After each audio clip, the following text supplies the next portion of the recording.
Adobe's multiple misfires, Microsoft recalls recall, and Tile gets hacked. This is MacVoices. MacVoices is supported by the MacVoices Slack.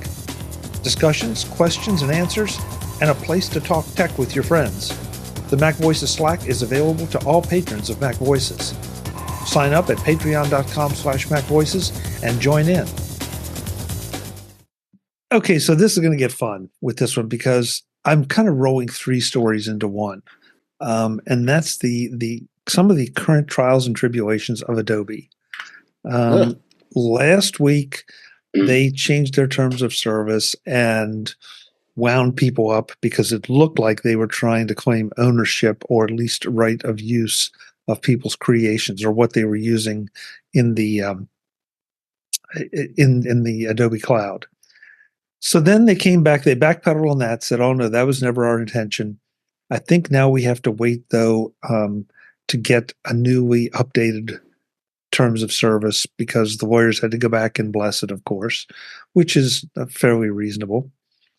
And then just today or yesterday, we found out that Adobe is being sued by the DOJ for their subscription practices. So rolling those all into one says Adobe is really sticking. I don't know. They're shooting themselves in the foot? They're sticking their foot in their mouth. I don't know which metaphor is worse. Jeff, you wanted to dive in on this one first, and so pick one of the three or pick them all together. You know, at this point, it's just one giant Adobe dumpster fire happening. Okay, so the whole thing with the terms of service, you'd think they would have learned their lesson. They had this same problem with the language in the terms of service for Behance several years ago, and for those people that don't remember that whole thing, Jeff Carlson, a friend of many of ours, actually read through the entire terms of service when Adobe updated them. And he was like, holy crap, this gives them full ownership of everything that I put through their service. And big stink and lots of news coverage. And Adobe was like, whoa, not our intent. But we need to have rights, permissions to be able to host and show thumbnails and all the stuff that you expect a service to be able to do to support what you need. So they fixed the terms of service. Why didn't they make sure that their terms of service were written in such a way this time that this wasn't a concern for people reading it? And yet here we are. So they didn't learn from their mistake. Then we get into the whole DOJ thing. My biggest surprise here is that it actually took this long before the case was filed. Because people that are in the graphic design community and have been for years and years and years, this whole problem is common knowledge, and it is something that you see people complaining about all the time on social media, on different platforms. Adobe makes it super easy to get into a Creative Cloud subscription at any level, and it is extremely onerous to get out, and it's also very misleading because you sign up and it's not clear what you actually signed up for in your 2-week trial. So it's very easy to think you're signing up, say, just for Photoshop, and you have the entire Creative Cloud subscription, and you want out. And then you find out that to get out, you actually just have to pay for the year anyhow. And there's no way around that. And it's very difficult to get someone to work with at Adobe customer service that can help you with this. And even if you do get someone, they're not going to give you help that's actually useful because the entire system is designed to lock you in a very aggressive way. And it is not customer friendly. And this has been exactly how Adobe has been running their subscription service since they started Creative Cloud subscription. And that has not changed, and they had no intention of changing it. And the only way this is going to change at all is if the DOJ, or is it the DOJ that filed the lawsuit? Yeah. I forgot. But anyhow, whichever federal agency filed the lawsuit, that's ultimately what's going to get Adobe to change. And it won't be because Adobe says, okay, fine. It's going to be because they get a court order telling them to. Adobe's stance right now is we're not doing anything wrong. It's an easy process. We don't know what these people's problems are, and we're going to fight it. And I believe them when they say they're going to fight this, because this is a huge tool for generating revenue.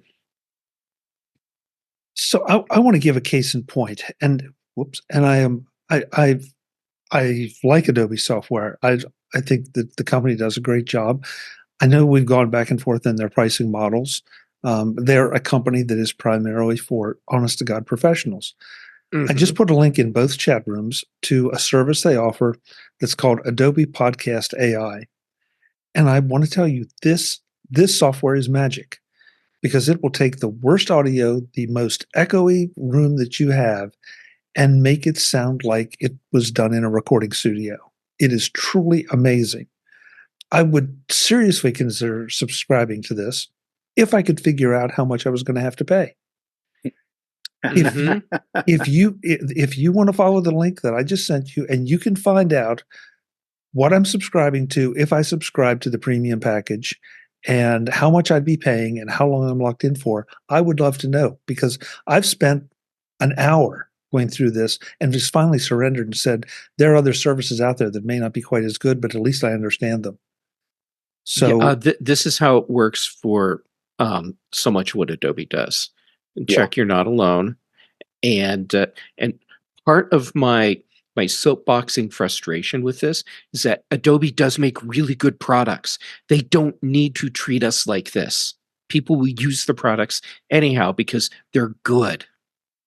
Jeff, and that's the part I don't understand. If you had a marginal product that you needed to kind of sneak people into, or trick them into, I'm not saying that's acceptable, but at least I'd understand it.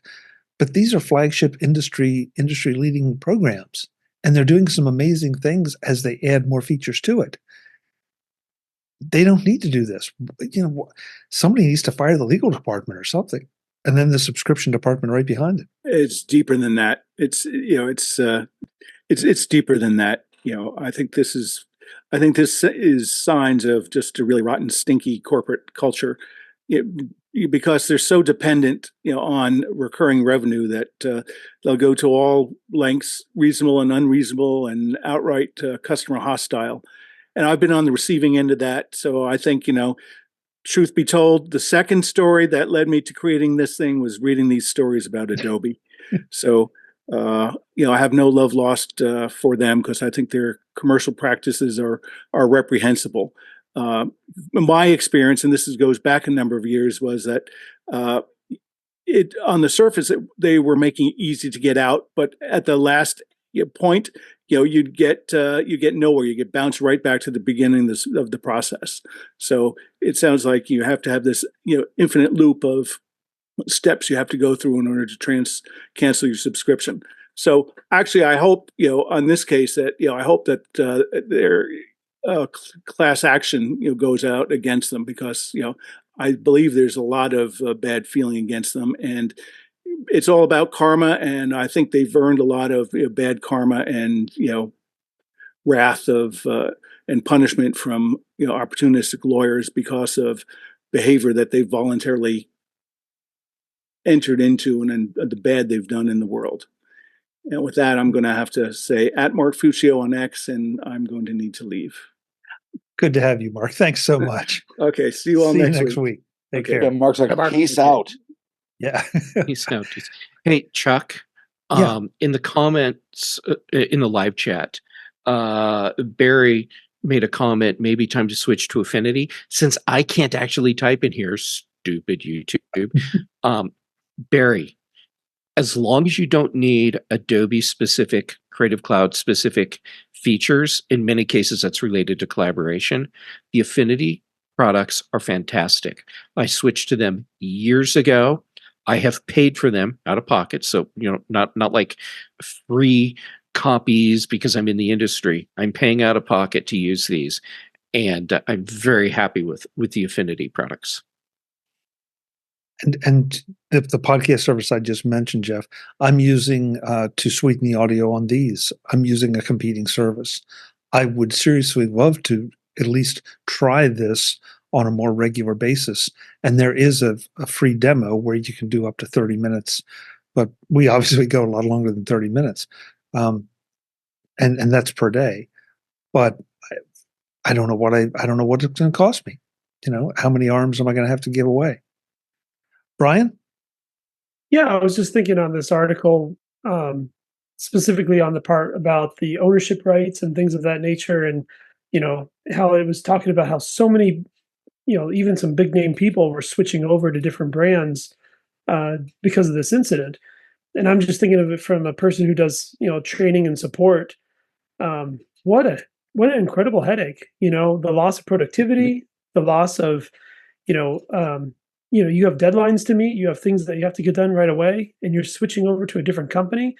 Even those competing brands to the Adobe software, it's going to do similar things, and maybe some better, some worse, but it's going to be different, and there's a learning curve, and it takes a while, and what a headache. For both and for Adobe, this will eventually cost them revenue. Yeah. For sure. I wonder how many people, even if, they take 3 steps back on what they said originally, how many people went ahead and made that switch over the last week? Are you going to switch back for it to happen again? Before I call on David, Barry in the chat room says that his user group uses this for cleaning up the audio recorded at their meetings. And he believes it's part of the premium subscription, which is $55 a month. Before tax, and that includes all Adobe apps and services. If that's the case, that's fine. That prices me out. But why is it a secret? I don't get it. Because if I get hooked in at $55 a month, and especially then if I can't get out and have to pay for it for a year, I'm going to be really ticked. David.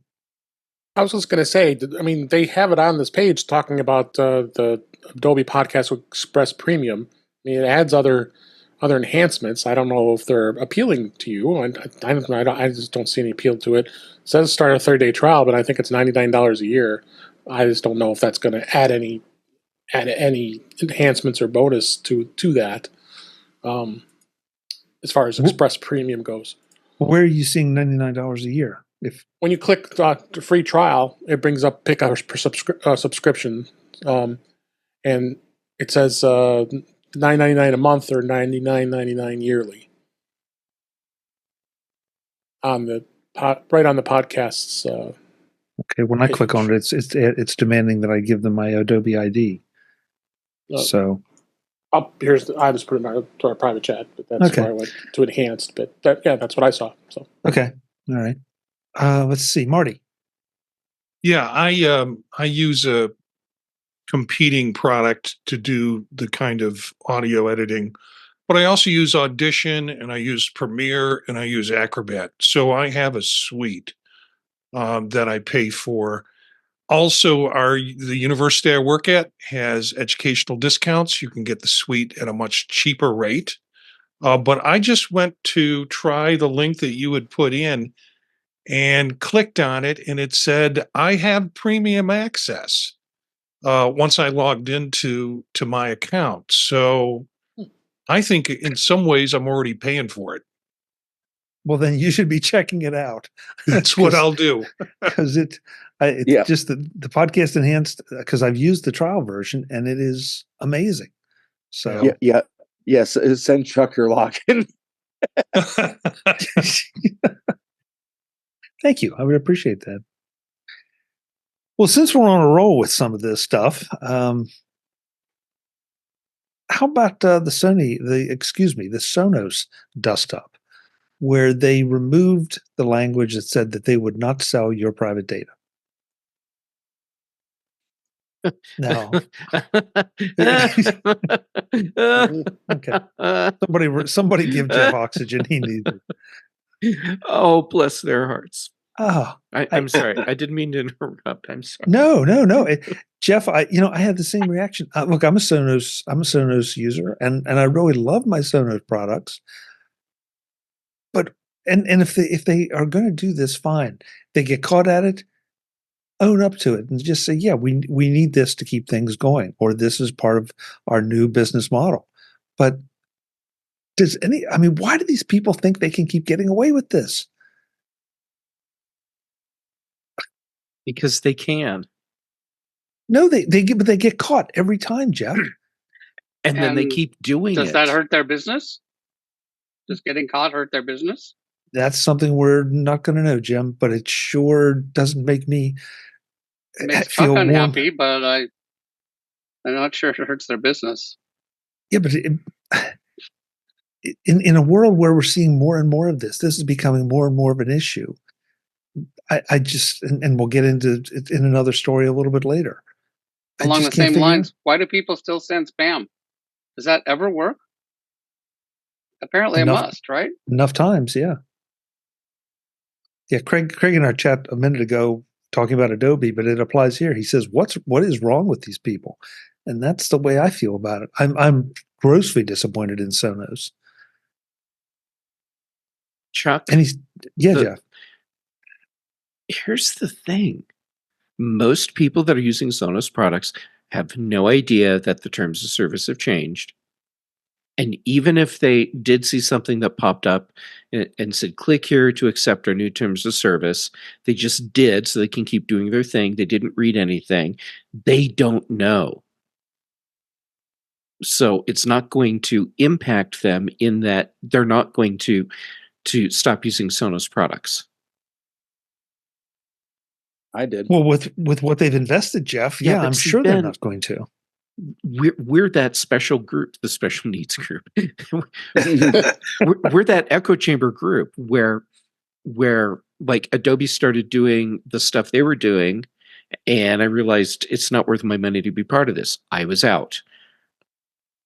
I'm the minority there. It's the same thing with Sonos right now. And the people that are going to stop using their products because they don't want their data being sold, those are the minority people. It's not going to have a significant impact. In fact, they will probably sell their Sonos gear to someone else who will then sign up and use the services. And it's not even a customer loss at that point. It's just changing who's paying. Oh boy, I wish I disagreed, but I think you've got a fair point. I just feel like this is mortgaging the future a bit. As more people become aware of the privacy concerns and issues, and certainly the techier you are, the more you're paying attention to this. Yeah, but I do have kind of a devil's advocate to that. Please. I mean, 10 years ago, when it came to good multi-room audio, it was Sonos and Sonos. Well, one of the reasons that Sonos is having to stoop to these levels is because they have a lot of competition. I mean, I have HomePods right over there. I mean, you can get multi-room audio from pretty much everybody these days. So do you think, Ben, are you implying that they have to find another revenue source, and that's to sell the personal data of their users? Well, they've been trying other things that have been less successful, like the Sonos in-speaker assistant that I don't think anybody knows what it's actually called. It went over so well. That's some good branding right there. Yeah, but I mean, they got to find more revenue sources. I'm guessing they were probably funded by some VCs who want their money now. I don't know. Marty? I think we think too much about privacy. I mean, we're in our little group here and it's very present for us, but for most people, I don't think they think about it. I mean, there's a whole group of folks who just, as Jeff has said, click through the user agreement and go on to do their work. And I think if we drop Sonos or we drop Adobe or we drop Bartender, it's in the company's eyes, it's acceptable losses for what they're going to get in terms of revenue return from the way in which they're using data. So we can do it out of all the ethics that we have and that we hold true. But I think that's not the case for the majority of folks. They're not thinking as deeply about it. Mm. You think it's a mistake that they aren't? Eric shaking his head, yes. I think, yeah, but I don't think they think of the larger ramifications of what does loss of privacy really mean nowadays. When we have TikTok and we have all sorts of other ways that we can lose our privacy. People are giving their privacy away. Yeah. Mm. Okay, so we have two quotes here. First of all, from Craig in the chat room, it's all a conspiracy to provide content for MacVoices Live. Thank you. I like it. And Mr. Webb Bixby, Webb, I'm going to let you repeat what you put in the private chat room because I can't stand it. Oh, you're muted. I just said, let me understand. I listen to MacVoices Live, and now I have to give up Bartender and Sonos and Adobe, and it's just, I'm giving up. You get to keep your Macintosh for now. Yeah. Webb, did you see my reply to that? Take the just to stay on the privacy roll. Microsoft backed off on their recall feature, big time. Total recall. Did they really? Yeah, this is like a comedy show this week. Boy, who saw that coming? Yeah, just about everybody. Well, apparently unfortunately, I did not make a note of the article, but I believe there was an article that said that, yes, they're not going to roll it out the way they were going to, but it's still engaged for beta testers. Mm-hmm. So, Web, I guess you're just going to have to stop using Windows along with the rest. I use Windows and I break out in hives. So I don't even go there.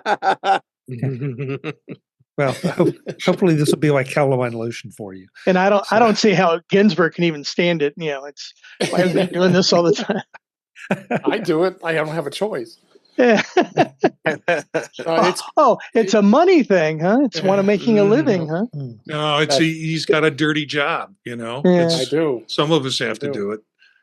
It's I just to let you go back on what you said, where it's going to be. It's only Windows insiders will be able to use it for now, but then I think it's even going to be stripped down. So they've really took it away. So well, Barry in our chat room says postpones isn't the same as reversing course. Yeah. So and look, if you think this is something that would be useful to you, fine. But the fact that it was going to be turned on by default was another one of those, like, what, to quote Craig, what were they thinking? Yeah. So, are Windows insiders like the cool kids that, we could never be a part of? The ones that are fools that let using beta Windows software. They're the Windows versions of me. Yeah. Oh, yeah. Yeah. Marty, they think they're cool. So we're just going to let them have it because it's all they've got. That's it. We're just going to leave it there. Are any of you Windows insiders? I mean, I have it as a test, but I don't do it as a full-time device. Ben, you raised your hand. Are you a Windows insider? Yes, because it's the only way you can get the ARM version of Windows, right, for use in virtual machine programs. Although, in parallels, you can get it without being an insider. as well as in Interesting. as well as in the VMware Fusion. Now you have the free version of it.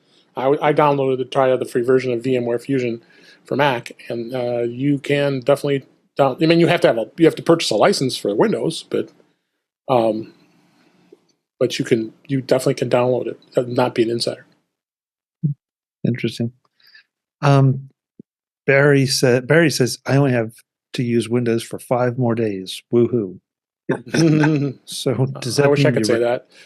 You're retiring, Barry, or you're going to throw your Windows box in the lake, or what? Maybe it just gives him a countdown every day, and when it hits 0, then his machine just melts. What, like the old Mission Impossible video or audio tapes? Yes. Yeah. There you go. There's a blast from the past. Barry says retiring. Retiring, yeah. Okay. Well, congratulations, Barry. We hope you make it the next 5 days, so you don't have to use Windows anymore. Congrats. So we talk a lot about Apple AirTags on the show, and a couple weeks ago we had a success story.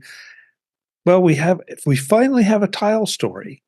Unfortunately, it's not a good Tile story. Apparently, Tile was hacked. Yep. And a hacker obtained Tile's customer personal information, according to 404 Media. Well, you have to give up your Tile now.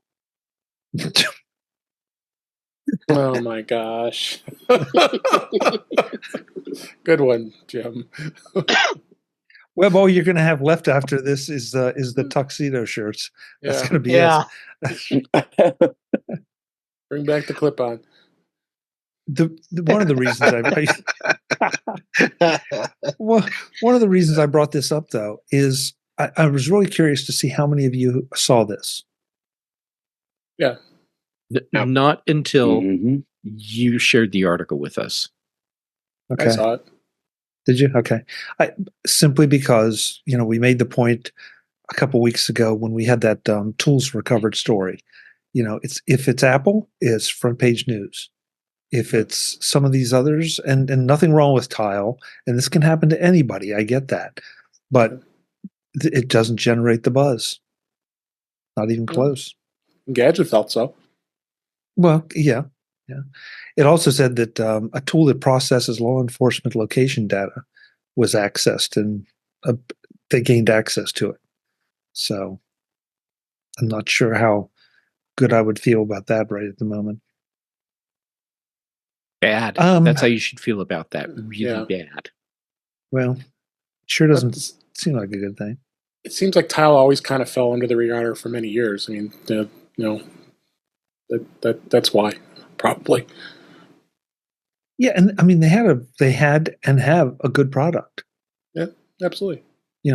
There's still a debate going on, I think, about who has the best network to track things. But it is what it is. Visit MacVoices.com for show notes and to connect with Chuck on social media. Get involved in our Facebook group or like our Facebook page, and get more out of your Apple tech with MacVoices Magazine, free on Flipboard and on the web. And if you find value in it all, consider supporting us through either our Patreon campaign at patreon.com/MacVoices, or by making a one-time donation via the PayPal link on our front page and in the show notes of each episode. You will join these fine people who help bring you Mac Voices.